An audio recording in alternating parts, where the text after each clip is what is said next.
দৈনন্দিন জীবনে প্রতিদিন একঘেয়েমি কাজ করতে করতে আমরা নিজেরা একটা সময় বোরিং হয়ে যাই। তখন আর কিছুই ভালো লাগে না। মনে হয় যে প্রত্যেক দিনের সেই একই রকম কাজ, সকালবেলায় উঠে একটু ঘুরিয়ে ফিরিয়ে এদিক ওদিক করে আমার বন্ধুদের সামনে উপস্থাপন করা, এগুলো আমার কাছে মাঝে মাঝেই ভালো লাগে না। তো ভালো না লাগলেও আমাদের কিন্তু প্রত্যেক দিন সকালবেলায় উঠে প্রত্যেক দিনের ডিউটিটা আমাদের প্রত্যেকটা মেয়েকেই পালন করতে হয়। তো মাঝে মাঝে বোরিং হলেও আবার কিন্তু মনের জোর নিয়ে সেই কাজগুলো আমাদের করতেই হয়, আর দিন শেষে কাজটা শেষ করতে হয়। তো সেই রকমই আরও একটা দৈনন্দিন জীবনের বোরিং ব্লগ শুরু করেছি সকালবেলায় এক কাপ চা খেয়ে। আর কথাগুলো কি মিথ্যে বললাম বলো তো? আমার তো মনে হয় না। তো চলো, আজ হচ্ছে শনিবার, তোমরা শনিবারের ব্লগ দেখছো, তাই সকালবেলায় আর কি একটু বেশি মোছামুছি চলছে। আর তারপরে ভাত বসিয়ে দিলাম। গত 3 দিন ধরে বাড়িতে রং করা চলছে। আসলে গ্রিলগুলোতে গত বছর রং হয়েছিল, আর বছর বছর গ্রিলগুলো রং না করলে তো এই বৃষ্টির জলে নিচের দিকটা জং পড়ে যায়।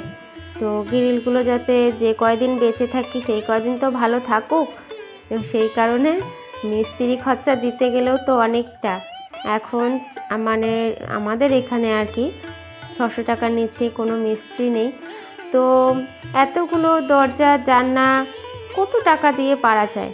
তো যাই হোক, প্রতিদিন একটা একটা করে আর কি জানলাগুলো রং করে করে শেষ করবে, দেখি কত দিনে শেষ হয়। তোমরা তো প্রত্যেক দিন দেখতেই পাবে।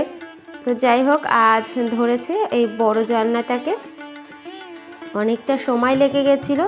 আর দেখো গাছগুলো সব নিচে নামানো হয়েছে, আর গাছগুলোতে কি ধুলো পড়েছে তোমাদেরকে কি বলবো, মানে ধুলো চট পড়ে গেছে গাছগুলোতে জানো।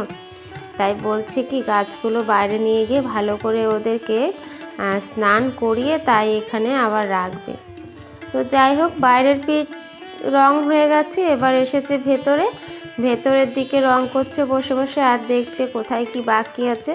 অনেকটা বড় জানলা, আর এদিকে তো সব নামানো রয়েছে, আর কয়েকটা আর কি মানে টব বাইরে রেখেছি ধোবো বলে। বেলা দুপুর, মাঝখানে খাওয়া দাওয়া, ওদিকে রান্না বসানো, অনেক কাজ সেরে ফেলেছি। যেহেতু ওই যে এক্সট্রা কিছু কাজ যখন বেড়ে যায় না, তখন দেখবা কিন্তু রোজকার যে রুটিন থাকে তার থেকে একটু কিন্তু কাজ বেড়ে যায়। তো আমারও কাজ বাড়ছে আর কি, যেহেতু ওই গ্রিলগুলো রং করছে, এদিকে ওদিকে একটু দেখাশোনা করতে হচ্ছে। তো সেই কারণে আমার একটু কাজ বেড়েছে ঘরে, ওর জন্য আরও দেরি হয়ে গেল আজকে। তো ছেলে স্নান করে এসছে, ওর বাবা ছেলেকে মেয়েকে স্নান করিয়ে দিয়েছে, আর আমি এদিকে জামা কাপড়গুলো পরিয়ে ওদেরকে রেডি করিয়ে দিচ্ছি।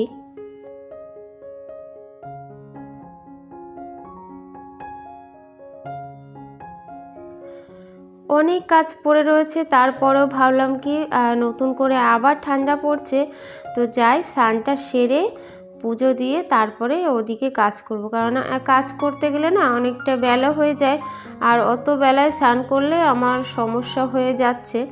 মানে বেলায় স্নান করলে মাথা যন্ত্রণায় সেদিন ভুগতে হচ্ছে। তো ভাবলাম আগে স্নানটা করে পুজোটা সারি, তারপরে যা আর কি কাজটা যতটুকু পারবো ততটুকু সামলাবো। তাই আর কি ঠাকুর ঘরে এসছি, আর এখন মুছে নিচ্ছি। চলো,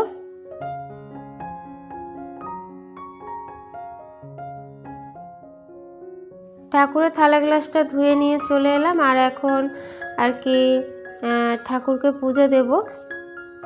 তো আমার ঠাকুর ঘরটা ইচ্ছে আছে, দেখি বলেছি যে এবারে একটু ঠাকুর ঘরটা মানে ঠাকুরের জায়গাটা আর কি একটু ঠিক করে দাও। সেটাই বলেছি যে এবার আর অন্য কোনো কাজ করার দরকার নেই। যেখানে ঠাকুরটা থাকে সেই জায়গাটা যদি একটু ঠিক না থাকে না, ভালো লাগে না।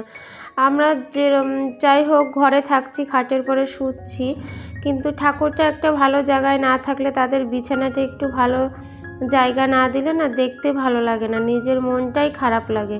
তো এবার ভেবেছি যে ঠাকুর ঘরটা একটু সুন্দর করে সাজাবো, দেখি কতদূর কি করতে পারি, ইচ্ছে আছে, তো দেখা যাক কি হয়।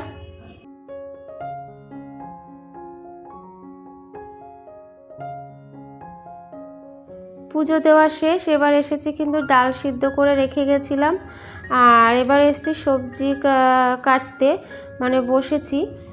তো হচ্ছে আজ তো শনিবার নিরামিষ হবে, হচ্ছে শনিবার আসলেই আর কি বাড়িতেই একটা দিনই ডাল করা হয় বিশেষ করে, অন্য কোনো দিনে ডাল আর হয় না খুব একটা, হয়ে যায় মাঝে মাঝে, তবে প্রত্যেক সপ্তাহে হয় না, সপ্তাহে একটা দিনই ডাল বাঁধা ধরা থাকে, সেটা হচ্ছে এই শনিবারে, মানে ডাল, আলু সিদ্ধ, বেগুন ভাজা, পাঁপড় এগুলোই থাকে আর কি। তো দেখো সবজি কাটছি, এর মধ্যে বাবু এসে একটু বাহানা ঠাহানা করছে আমার সাথে, আর কি বলবো।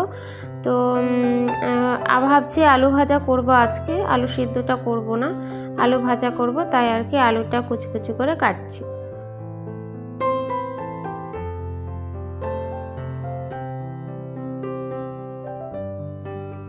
সব বন্ধুদের কাছে রিকোয়েস্ট, প্লিজ তোমরা পুরো ভিডিওটা দেখো, শুধু আমার না প্রত্যেকের আর কি, যে বা যারা তোমার কাছে আসছে তাদের পুরো ভিডিওটা দেখার চেষ্টা করো, তবে কিন্তু তুমিও ফুল ওয়াচ পাবে অবশ্যই। তুমি যদি ফুল ওয়াচ দাও তো আর একজনও কিন্তু অবশ্যই চেষ্টা করবে তোমাকে ফুল ওয়াচ দেওয়ার, কারণ ফুল ওয়াচ যদি তোমরা না করো তাহলে কিন্তু কেউ কখনোই এগোতে পারবে না। তো শুধু আমাকে না, প্রত্যেকেরই এরকম করা উচিত, যে বা যারা যারা কমেন্ট করছে তো সেই অনুযায়ী তাদেরকে আর কি সময়টা দাও। তো চলো ওদিকে রান্না বসিয়ে দিয়েছি, আর টুকটাক করে এদিক ওদিক আর কি মোছা টোছা এগুলো শেষ করছি। রান্না ওদিকে বসানো আছে, প্রায় শেষ, তাই এদিকে বেসিনের কাছে এদিকেও পরিষ্কার করে নিচ্ছি। আমাকে কি কতটুক দাও আমি জানি না, তবে আমি চেষ্টা করি প্রত্যেককেই আর কি ফুল ভিডিওটা, মানে প্রত্যেকেরই ফুল ভিডিও ওয়াচ করার। তো চলো আমি তো এভাবেই করে থাকি, মোবাইল আর কি প্রত্যেকের ভিডিও চালিয়ে রাখি, আর হচ্ছে শেষ হয়ে যায়, কেননা ওই 2 মিনিট 3 মিনিট দাঁড়িয়ে দাঁড়িয়ে দেখে কমেন্ট করব তারপরে চলে যাব, এরকম সময় আমার কাছে হয় না। ভিডিও চালাই, কমেন্ট করি, ব্যাস রেখে চলে যাই, মোবাইল ভিডিও শেষ, মোবাইলটাও বন্ধ হয়ে যায়। তো আজ হচ্ছে ভাবছি বাদাম ভাজবো মাইক্রো ওভেনে, অনেক দিন পরে আছে এগুলো। তো চলো আজকের মতো ভিডিওটা কিন্তু এটুকু, দেখা হচ্ছে পরের ভিডিওটা, টাটা বাই।